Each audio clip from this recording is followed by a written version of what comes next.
The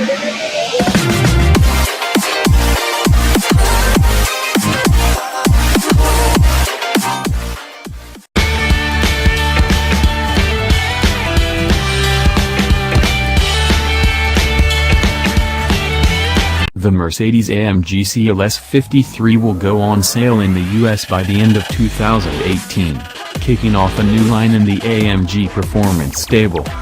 Mercedes-AMG boss Tobias Moers confirmed the CLS new 53 variant and hinted at more 53s coming later in the e-klasse family.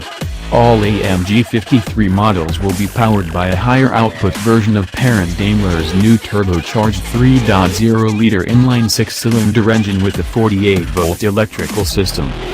It's a higher output than the 43s, Moers said.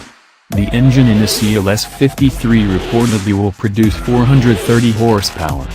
Moers wouldn't confirm a specific number but said the AMG version of the inline 6 will produce horsepower for sure in the 400s. Mercedes-AMG will reveal more details at the Detroit Auto Show in January, he said.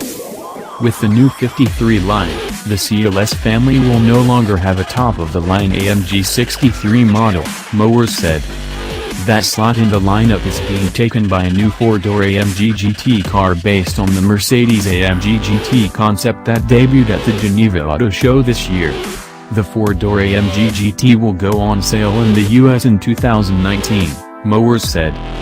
AMG 53 variants for the e-klasse coupe and convertible are possible, Moers said. Those likely would also arrive in 2019. The GLE midsize crossover is another candidate for a 53 model. The GLE will be redesigned in 2018 with a likely US on sale date in early 2019. The AMG model would come after that.